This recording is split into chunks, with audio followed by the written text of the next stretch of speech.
c'est tout en icône, qu'est-ce que je ferais?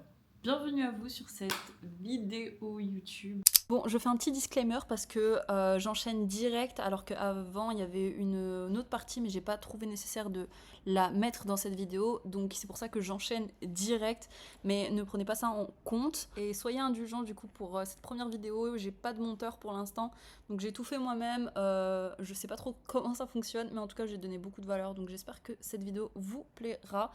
Et puis voilà, on est parti, let's go. Vraiment, je vois beaucoup de débutants, entre guillemets, ou des personnes qui se lancent et qui se disent « Oh, il faut que je trouve un endroit où il n'y a pas de concurrent. » Déjà, je vais vous dire quelque chose, ok?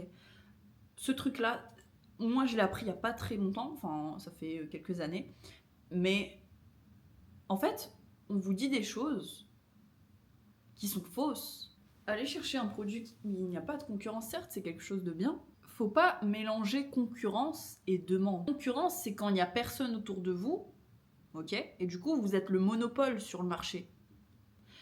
Un produit où il y a de la demande, c'est un produit qui se vend. Donc en fait, vous devez aller chercher les deux. Ça veut dire un produit qui a de la demande et un marché qui n'est pas exploité. On ne va pas chercher des produits où il n'y a pas de concurrents, etc., etc. Et en général, pourquoi on vous dit qu'il faut aller chercher des produits où il n'y a pas de concurrents? Parce qu'en général, les gens lancent sur Meta. Et sur Meta, il faut vraiment comprendre que Meta, c'est un système d'enchères. Le système d'enchères, c'est quoi? C'est que celui qui vient et qui place plus d'argent a les meilleurs placements. Tout simple. C'est très simple. Et lorsque vous venez avec vos 300 € sur un marché qui est relativement grand, avec beaucoup de concurrence, en fait, les parts de marché qui vont vous être attribuées et les meilleurs placements, ils ne seront pas pour vous. Ils seront pour le mec qui dépense des 200, 300 000 € par mois sur Meta. C'est pour ça qu'on vous dit ça. Trouvez aussi des nouveaux angles. C'est pour ça qu'on vous parle d'angle marketing. Il faut aller chercher d'autres angles marketing, d'autres angles marketing. Pourquoi? Parce que lorsque vous avez d'autres angles marketing, en fait, vous vous différenciez. Et du coup, vous n'êtes pas avec les concurrents. Vous êtes une autre marque qui a un angle marketing différent. Et en fait, c'est en ayant cet angle marketing différent que vous aurez du coup les placements de cet angle marketing et du coup vos revenus, les enchères, il n'y a pas tant d'enchères et du coup vous avez les meilleurs placements et du coup les meilleurs résultats. Parce que j'ai structuré avec mon document. Mais déjà regardez un petit peu vous, ce que vous consommez. Et moi en général les produits que j'ai trouvés et que j'ai trouvé banger entre guillemets, c'est des produits dont j'avais besoin. Vraiment je me suis dit putain ça j'ai vraiment envie de l'acheter. Et je pars limite sur Amazon ou sur des sites pour essayer de l'acheter. Ces produits-là, c'est des produits où vous allez mieux performer parce que vous les connaissez et vous connaissez déjà un persona qui est déjà vous. Vous savez un petit peu comment vous le vendre. Ce que je vous recommande de faire, c'est toujours, moi ce que j'aurais fait en tout cas, Amazon. Amazon, c'est vraiment le meilleur ami de tout le monde. Amazon, on trouve plein de produits. J'utilise Amazon et moi j'utilise aussi TikTok et Instagram. Putain, mais le nombre de produits TikTok, sur TikTok, Instagram, plutôt Instagram, moi je regarde plutôt Instagram. Mais sur Instagram, putain, mais je trouve tellement de produits. Ayez aussi ce truc de réfléchir, dites-vous, c'est quoi les problématiques de la vidéo, c'est quoi le besoin de la vidéo, et en fait, parfois on trouve un produit et en fait on trouve un angle différent. Vraiment Amazon, TikTok, donc voilà. Et quand vous avez un produit, essayez de créer un concept derrière, quelque chose où vous vous dites, quand je parle de concept, c'est par exemple 900 Care. 900 Care, c'est un concept. Il y a plein de concepts où on se dit ah putain c'est une bonne idée en fait finalement. La recherche produit, et la recherche produit normalement ne devrait pas vous prendre beaucoup de temps. Normalement, franchement moi aujourd'hui si j'ai bien programmé mon Instagram, je trouve des produits en 3-4 heures hein, max, et encore franchement j'ai réfléchi et tout. Après la recherche produit, on passe à l'étude de marché. L'étude de marché, comment je le fais? J'ai testé plein d'applications. Okay, et c'est même pas pour faire de l'affiliation ou quoi les gars. Vraiment Trendtract, ça m'a sauvé. Genre vraiment ça m'a sauvé parce qu'avant j'avais des méthodes qui étaient bonnes, mais avec Trendtract en fait on a les chiffres et ça qui est trop bien. Et quand j'ai vu le release entre guillemets de Trendtract, je me suis dit je vais le tester. Et aujourd'hui je vous jure que je l'utilise tous les jours. Tous les putains de jours, je l'utilise, je le partage. C'est trop bien. Et pas pour vous dire oui, prenez mon code, etc. Oui, certes, vous avez un code avec le code Mouna10, vous avez une réduction parce que on me l'a proposé, je me suis dit bah ok, pourquoi pas. En vrai, les gens ils peuvent avoir une trend track pour moins cher, donc let's go. On va pouvoir regarder quand vous avez trouvé le produit. Donc moi, si j'ai trouvé un produit, je vais regarder le CA que la personne elle fait. Donc les concurrents, je vais aller chercher mes concurrents. C'est qui mes concurrents? C'est sur quel marché ils exploitent? Comment ils gèrent leurs ads? Sur quel angle marketing? Donc on va pas aller regarder avec Google Trend, on va utiliser Trendtract, ok? Il faut payer, hein. Il faut payer pour vos business, hein, et pour apprendre. Hein. Il faut arrêter de faire les rats, il faut arrêter d'aller chercher les trucs pas chers, les trucs gratuits. Vous n'allez pas apprendre comme ça. Hein. Allez payer votre abonnement, ok? Et allez faire des vraies recherches avec des stats, avec des informations, avec des chiffres, ok? On est sur ça aujourd'hui, hein. On est sur ça pour aller faire de l'argent. On ne peut pas espérer que ça tombe comme ça. Allez chercher vos infos et mettez votre argent dedans. Je vais regarder du coup le CA, l'angle, comment ils vendent leurs produits et sur quel marché ils sont positionnés. Ok ? Si c'est aux US, c'est top parce que s'ils font de l'argent aux US, c'est que vraiment c'est une marque qui tourne. Et en général, moi, c'est ce qu'on a recommandé, c'est d'avoir des brands qui sont là depuis entre 3 et 6 mois. Voilà. Plus, c'est pas recommandé. Mais moi, j'ai trouvé des produits qui sont bangers, c'est des marques qui sont là depuis 5 ans. Il n'y a pas de souci. Mais en tout cas, c'est une recommandation que moi, j'ai beaucoup entendue. Donc voilà, je vous la partage. Évidemment, je regarde les pays où ça se vend le plus. Si vous êtes débutant, n'allez pas sur les marchés, et ça je le dis en plus en fin de la vidéo, mais n'allez pas sur les marchés US, Australie, Canada, c'est des trop gros marchés.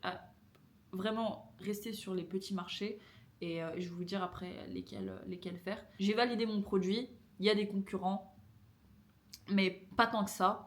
Ils sont sur certains marchés, mais pas sur d'autres. Du coup, je vais aller regarder si je peux vendre sur d'autres marchés. Et en fait, c'est le changement de marché qui va tout faire. Et l'angle aussi qui va tout faire. Donc, changez votre angle, changez vos produits. Est-ce qu'il y a de l'intérêt? Donc, est-ce qu'il y a plus de 50 000 visiteurs, entre guillemets? Est-ce que c'est croissant? Ça va être des choses hyper importantes à analyser. Dès que vous avez ces informations, vous avez validé votre produit, là, on passe à l'étape où on enchaîne. C'est à ce moment-là, il faut s'asseoir, il faut savoir combien vous allez gagner. C'est quoi votre ROAS break-even? Toutes ces choses-là, vous devez le savoir. Et quand je vous dis ROAS break-even, c'est quoi ROAS break-even? Le ROAS break-even, c'est tout simplement à combien vous êtes ni perdant, ni gagnant.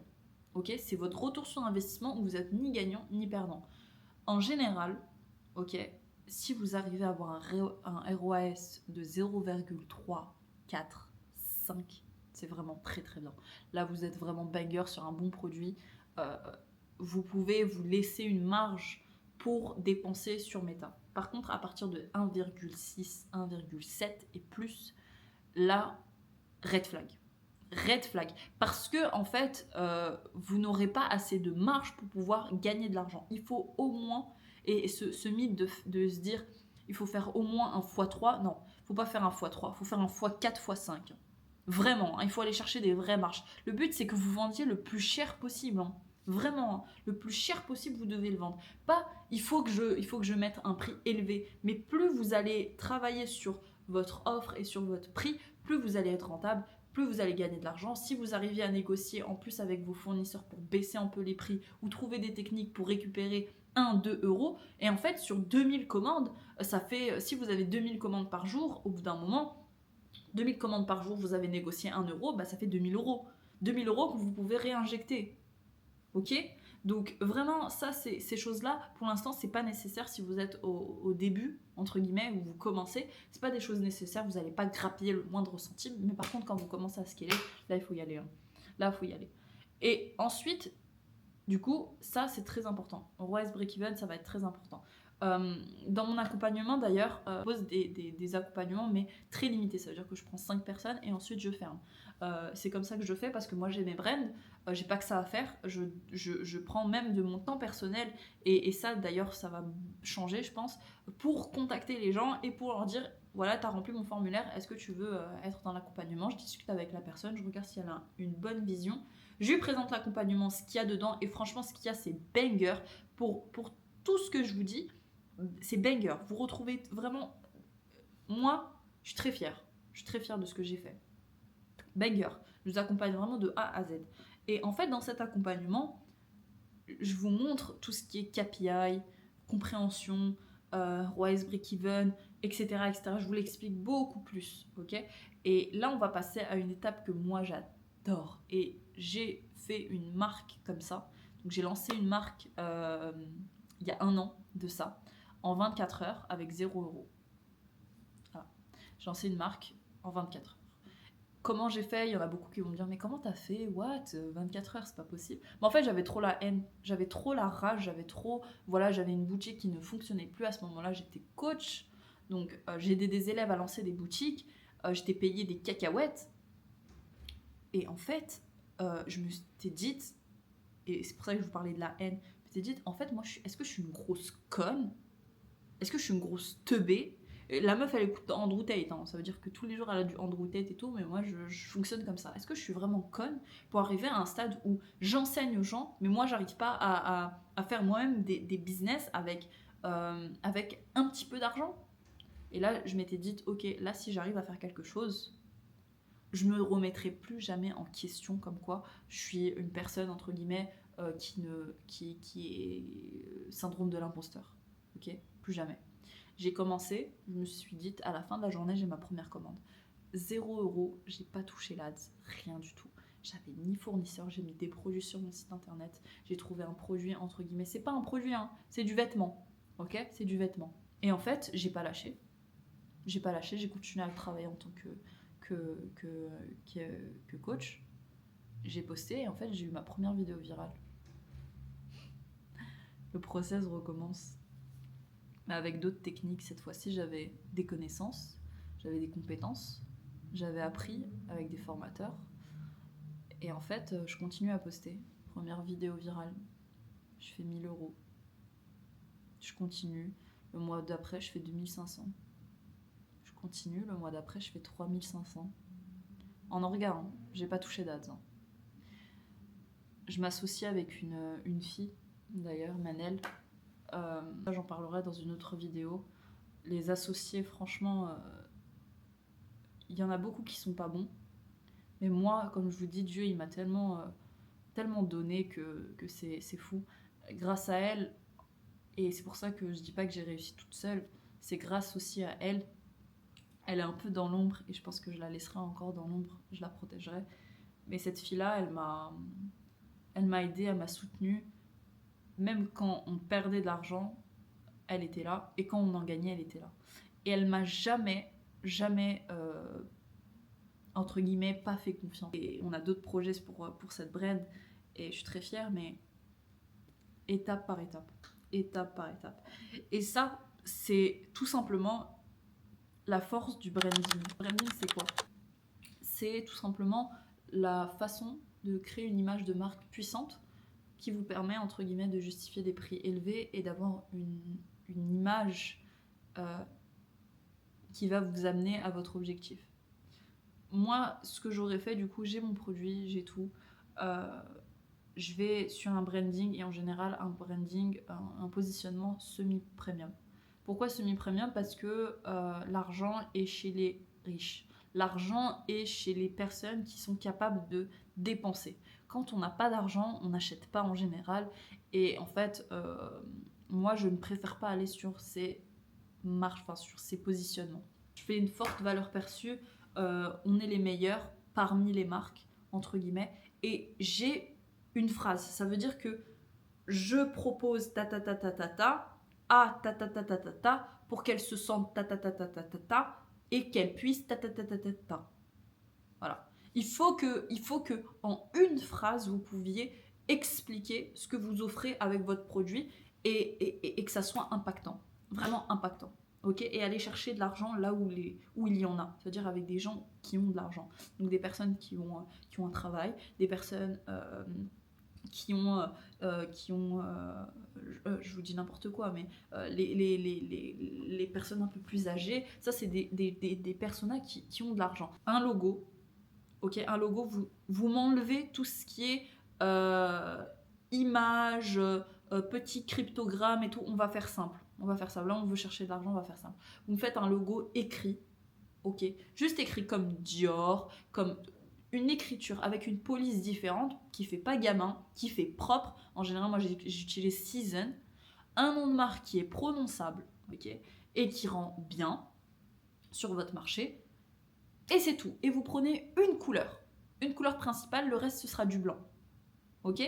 Une couleur principale, le reste ça reste du blanc. Ensuite de ça, site internet, évidemment, je reprends un petit peu la structure des concurrents, ok. Et moi, ce que j'aime bien ajouter dans cette structure, bon, déjà, je ne vais pas vous parler de structure, je vais vous parler de site internet.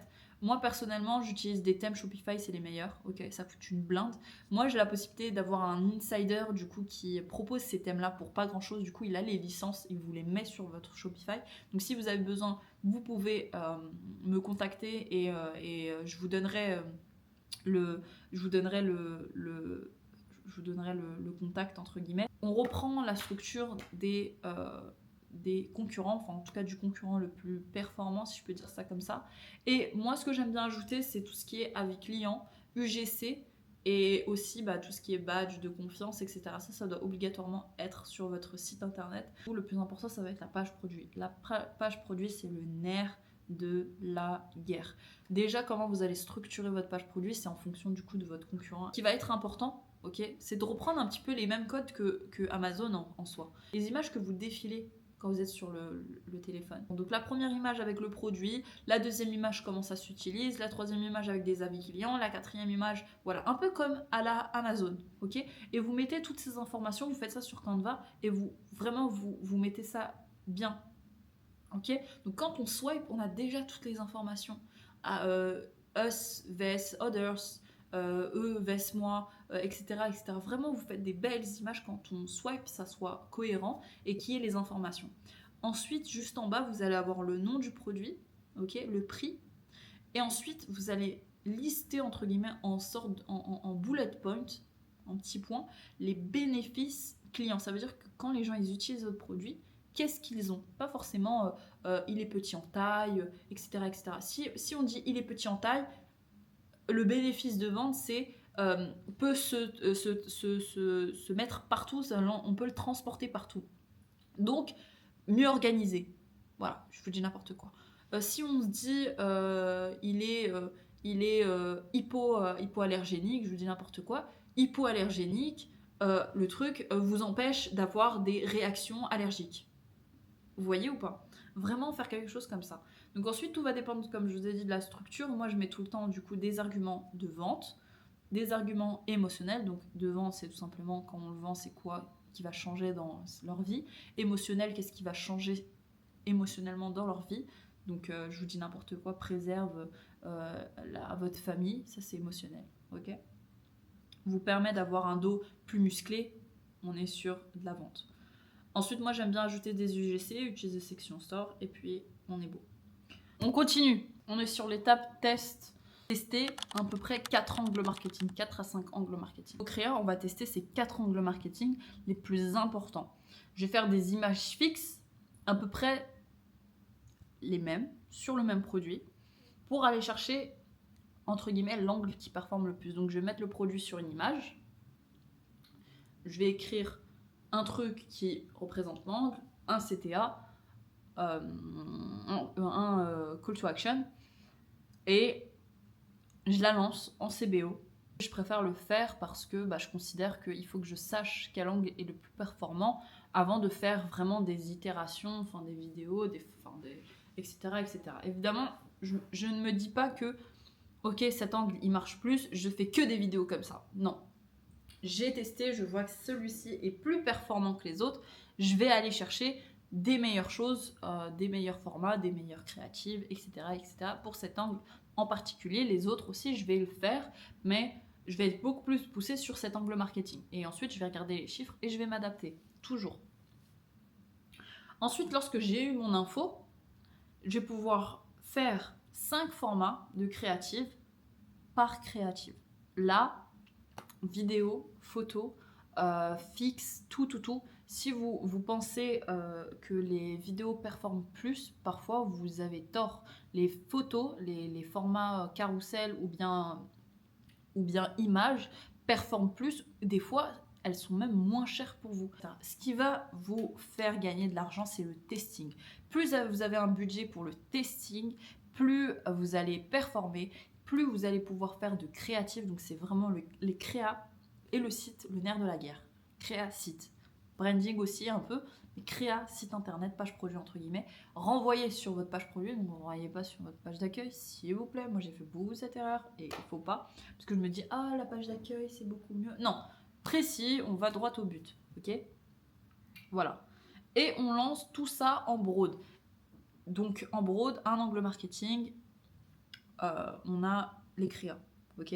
Un angle marketing, l'ensemble de publicité, 5, 6, 7, 8, 9, 10 créas si vous voulez. Faites plein. Moi j'ai mis 5, mais vous pouvez aller faire plein de formats, etc. etc. Donc évidemment ça dépend des marchés pour ce qui est CBO, ABO, etc. En général, par exemple dans les US, etc., on lance en CBO. En Europe, moi je suis plus dans du ABO. Donc c'est quoi la différence entre CBO et ABO? L'ABO, c'est tout simplement, vous mettez votre ensemble de publicité et c'est vous qui gérez par ensemble le budget. Donc si vous voulez mettre 20 € sur cette campagne, vous mettez 20 €. Si vous mettez 30, c'est 30, etc., etc. La CBO, c'est plus, j'ai mes campagnes, je donne 100 € et Facebook va dépenser peut-être 80 sur la première, 20 sur la deuxième, etc., etc. Ok, c'est Meta là qui choisit. Chose à regarder, du coup, c'est évidemment votre ROAS. Est-ce qu'il est au-dessus ou est-ce qu'il est en dessous de votre ROAS break-even?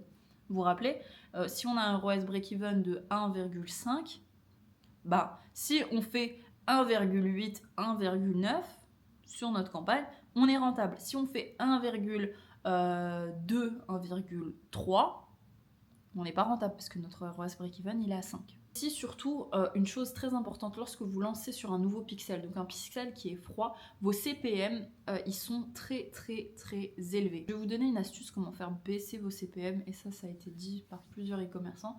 C'est tout simple, quand vous voyez que sur votre publicité, n'hésitez pas à regarder les publicités qui sont les plus performantes et vous voulez faire descendre les CPM.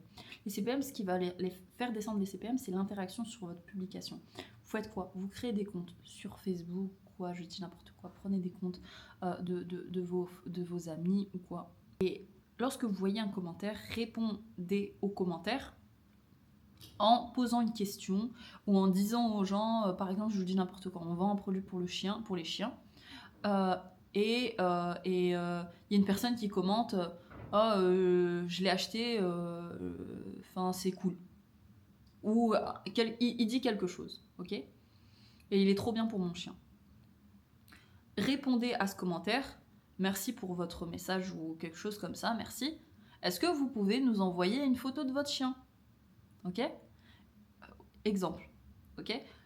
Demandez-leur de faire quelque chose, ou demandez-leur c'est quoi le nom de votre chien, ok? C'est quelle race, etc., etc. La personne elle va répondre, ok? Elle va dire bah ma race c'est comme ça, ou elle va envoyer une photo. Mettez une autre personne qui arrive sur la publication et faites interagir. Il est moche ton chien.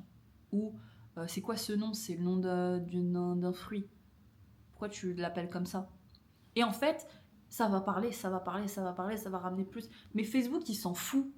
Lui, ce qu'il voit, c'est qu'il y a de l'interaction.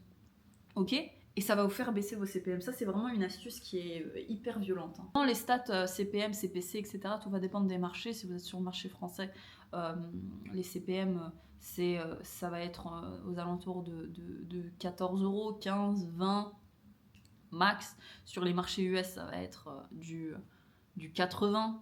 Je vous dis n'importe quoi, mais ça va être dans ces alentours-là.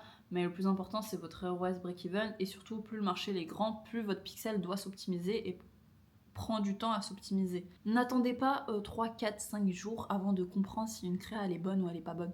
Vous savez, les stats, vous les voyez, si elles sont pas bonnes, au bout de 2-3 jours, c'est terminé. On bloque, ok, on arrête, on stop, ok. Moi, en général, je vous dis même honnêtement, j'ai déjà coupé des ads, j'ai dépensé peut-être 8-9 €, même pas 10, hein. J'ai vu les stats, j'ai cut. Voilà, je le sais, parce qu'une vraie créa qui fonctionne, qui performe, on le voit tout de suite. Et ça va jouer sur, du coup, et je l'ai écrit, sur les CPC, ça va être très important les CPC. Les CPC, combien ça coûte pour un clic? En général, on est autour de 1,80 €. Si vous êtes à 1,80 €, vous êtes vraiment, vraiment super bien. Plus de 2 euros, là, ça commence à être bizarre. Voilà, ça coûte très cher d'avoir un clic. Bye. L'idéal, c'est d'avoir 1 euro.